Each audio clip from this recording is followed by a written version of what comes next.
অনেক বড় হও।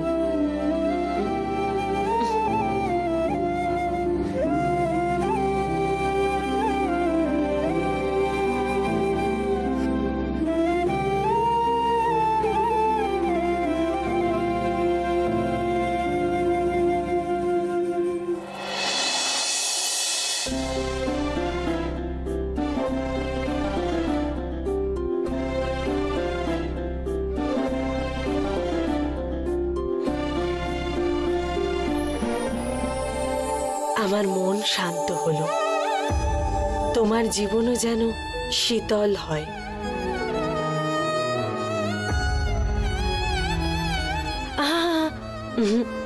এসবের দরকার নেই। তোমার গর্ভে যে বাচ্চা আছে তার কষ্ট হবে, তাকে তো ভালো রাখতে হবে।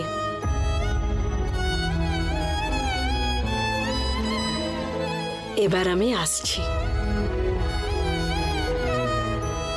মাসিমা, আপনার যখনই সময় হবে আপনি চলে আসবেন এখানে।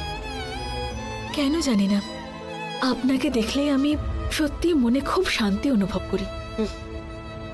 তোমায় ডাকতে হবে না, দরকার পড়লে আমি নিজেই চলে আসব। আসুন। আমি চলে যাব।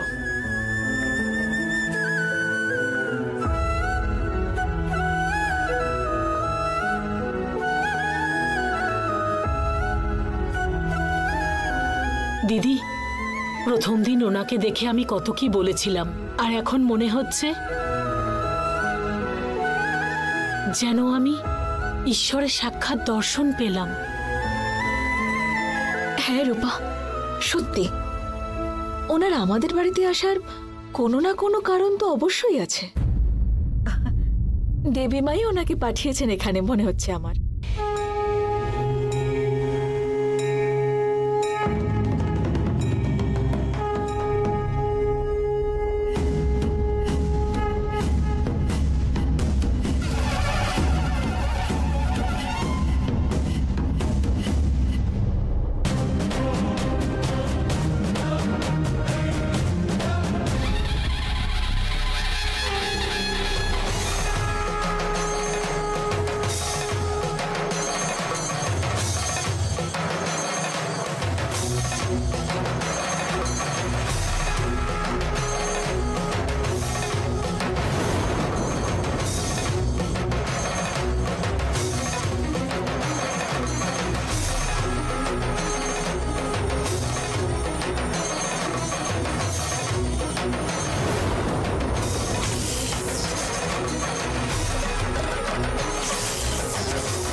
এই মহিলা কোনো সামান্য মহিলা বলে মনে হচ্ছে না।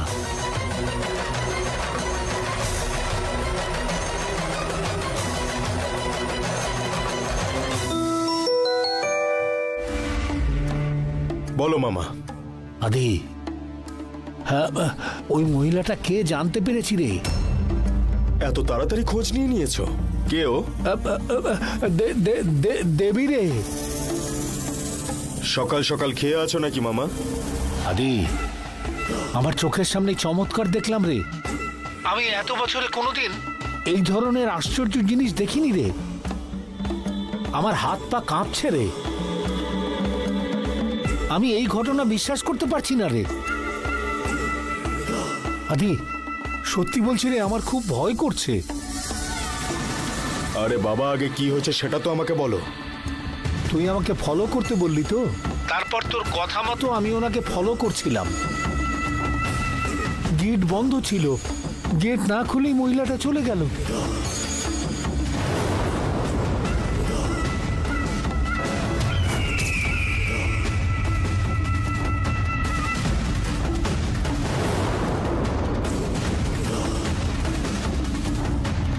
ঠিক আছে, আমি দেখে নিচ্ছি, তুমি ছাড়ো। ঠিক আছে আদি।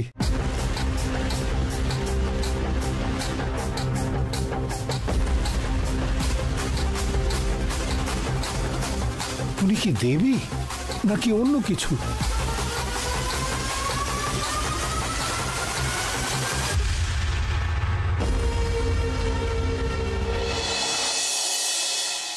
দেখুন, আমার কোম্পানির থেকে আপনাকে অনেক বেশি পেমেন্ট করা আছে।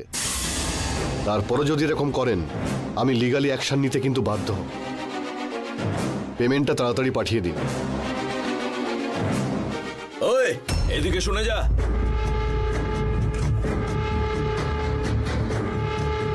সম্মান দিয়ে কথা বল তুই, না হলে কিন্তু এর পরিণাম খুব খারাপ হবে।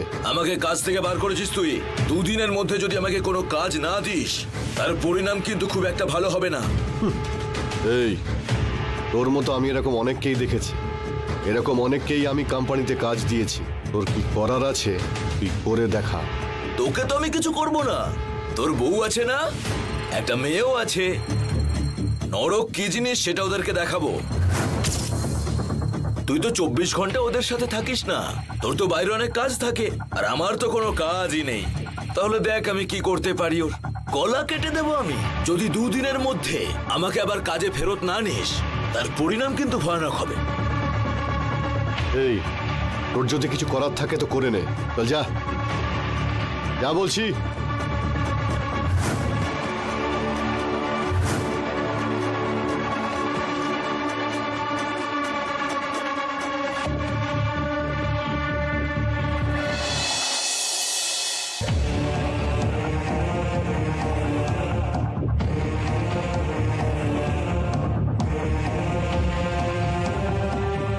এত কি চিন্তা করছো মামা?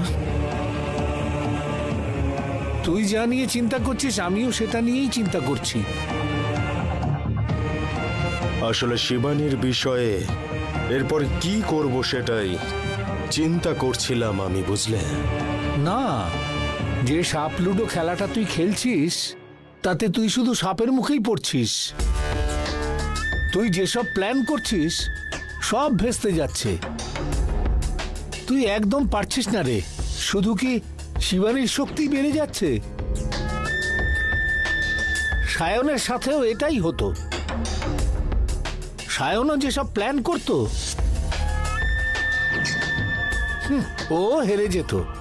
ঠিক তোর মতোই মাথায় হাত দিয়ে একদম চুপ করে বসে থাকতো। তোর সাথেও এটাই হচ্ছে। একদম আমার সঙ্গে কাউকে কম্পেয়ার করবে না। ও কে সেটা আমি কিন্তু জানি না। এখন আমার কাছে একটা প্ল্যান আছে, সেটা শোনো।